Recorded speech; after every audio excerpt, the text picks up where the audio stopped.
ಪ್ರಧಾನಮಂತ್ರಿ ನರೇಂದ್ರ ಮೋದಿ ಅವರ ಮನ್ ಕಿ ಬಾತ್ನ 134ನೇ ಆವೃತ್ತಿಯ ವೀಕ್ಷಣೆಗೆ ಉಡುಪಿ ಜಿಲ್ಲೆಯ ಅಲ್ಪಸಂಖ್ಯಾತ ವರ್ಗದಿಂದ ವಿಶೇಷ ವೀಕ್ಷಣಾ ಕಾರ್ಯಕ್ರಮ ಆಯೋಜಿಸಲಾಗಿತ್ತು.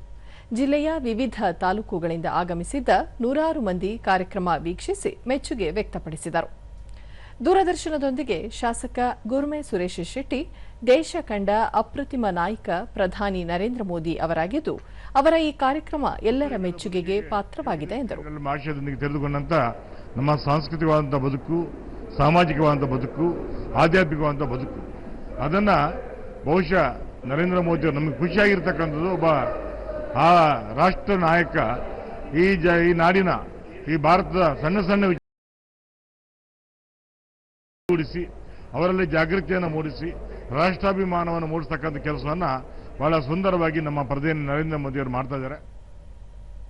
ಸ್ಥಳೀಯರಾದ ರುಡಾಲ್ಫ್ ಡಿಸೋಜ ಎಲ್ಲ ಸಮುದಾಯಕ್ಕೂ ಪೂರಕವಾಗುವಂತೆ ಕಾರ್ಯಕ್ರಮ ನಡೆಯುತ್ತಿದ್ದು, ಇದು ಯುವ ಜನತೆಗೆ ಪ್ರೇರಣೆ ಎಂದು ಹೇಳಿದರು.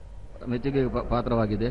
ಮತ್ತೆ ಇವತ್ತಿನ ಮನ್ ಕಿ ಬಾತ್ ಅಲ್ಲಿ ವಿಶೇಷವಾಗಿ ನಮ್ಮ ಬೆಂಗಳೂರಿನ ಬಗ್ಗೆ, ನಮ್ಮ ಸೆಂಟರ್ನ ಬಗ್ಗೆ ಒಂದು ವಿಶೇಷವಾಗಿ ಒಂದು ಮಾತನಾಡಿದರು, ವಿಷಯವನ್ನು ಪ್ರಸ್ತಾವ ಮಾಡಿದ್ದಾರೆ ಮೋದಿಜಿ ಅವರು.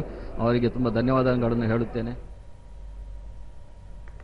ಉಡುಪಿ ಜಿಲ್ಲಾ ಮನ್ ಕಿ ಬಾತ್ ಸಂಚಾಲಕ ಜಿಲ್ಲೆಯ ಎಲ್ಲ ಬೂತ್ಗಳಲ್ಲೂ ಮನ್ ಕಿ ಬಾತ್ ನೇರ ಪ್ರಸಾರ ಆಯೋಜಿಸಿ ಜನರ ವೀಕ್ಷಣೆಗೆ ಅನುಕೂಲ ಮಾಡಿಕೊಡಲಾಗಿದೆ ಎಂದು ತಿಳಿಸಿದರು. ಬಂಧುಗಳು ಹೆಚ್ಚಿನ ಸಂಖ್ಯೆಯಲ್ಲಿ ಭಾಗವಹಿಸಿದ್ದಾರೆ. ಮೋದಿಜಿಯವರು ವಿವಿಧ ರಾಜ್ಯಗಳಲ್ಲಿ ನಡೆಯುವಂತಹ ವೈಶಿಷ್ಟ್ಯಪೂರ್ಣ ಕಾರ್ಯಕ್ರಮಗಳ ಬಗ್ಗೆ ಬಹಳಷ್ಟು ಉಪಯುಕ್ತ ಮಾಹಿತಿಯನ್ನು ನೀಡಿದ್ದಾರೆ.